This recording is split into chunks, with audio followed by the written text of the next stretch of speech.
एक और बहुत ही जबरदस्त क्वेश्चन है और ये भी मॉडल पेपर का ही क्वेश्चन है।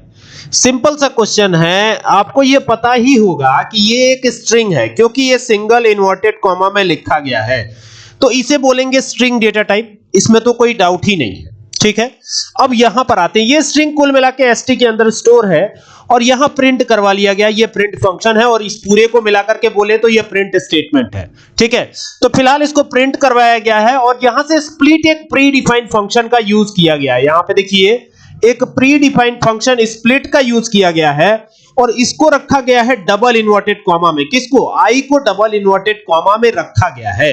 अब आई से क्या होगा, स्प्लिट से क्या होगा? स्प्लिट से ये स्प्लिट होगा। कैसे कैसे स्प्लिट होगा देखिए, मैं बताता हूं आपको, लाइन वाइज समझिएगा।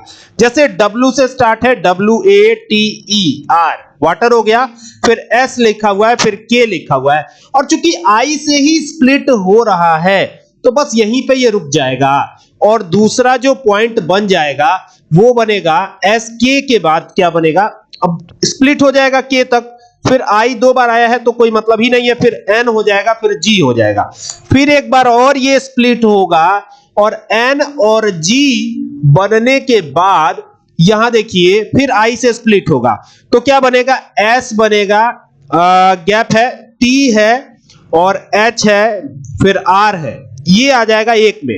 ठीक है, और फिर एक बार और I से स्प्लिट होगा तो क्या बनेगा, डबल L बनेगा, और फिर एक बार और I से स्प्लिट होगा तो NG बनेगा, NG बनेगा। यानी कुल मिला के आउटपुट में आपका वाटर SK, फिर NG, फिर STHR, फिर डबल L, फिर NG, यही आने वाला है आउटपुट में।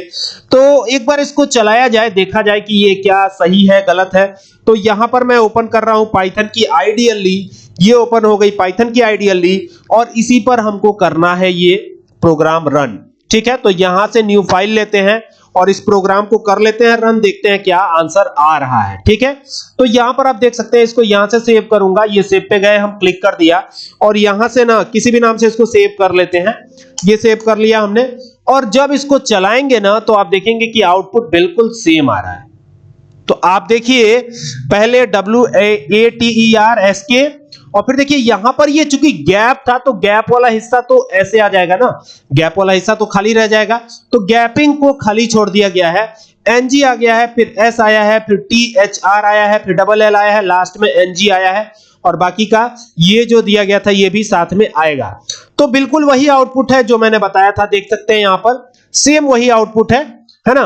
तो आई होप कि आपको बात समझ में आई होगी। और ये यहां पर एक चीज और ध्यान देने वाली बात है कि यहां पे देखिए जब I से स्प्लिट होगा ना तो STI से स्प्लिट होगा तो यहां पे S हो जाएगा, फिर गैप है तो ये ध्यान दीजिएगा कि S के बाद थोड़ा सा गैप करके तब THR रहेगा। ठीक है, तो वही तो आया हुआ है जो हमने बताया, बिल्कुल वही आया हुआ है और इस तरीके से आपको आउटपुट प्रिडिक्ट करना है। ठीक है, बहुत आसान है, बहुत इजी है और ये 2 नंबर का क्वेश्चन बहुत ही इजीली सॉल्व हो जाएगा और आप बता देंगे कि क्या आउटपुट आ रहा है। ठीक है, तो आई होप कि आपको बात समझ में आ गई होगी। वीडियो अच्छी लगे तो शेयर करें। Thank you for watching this video.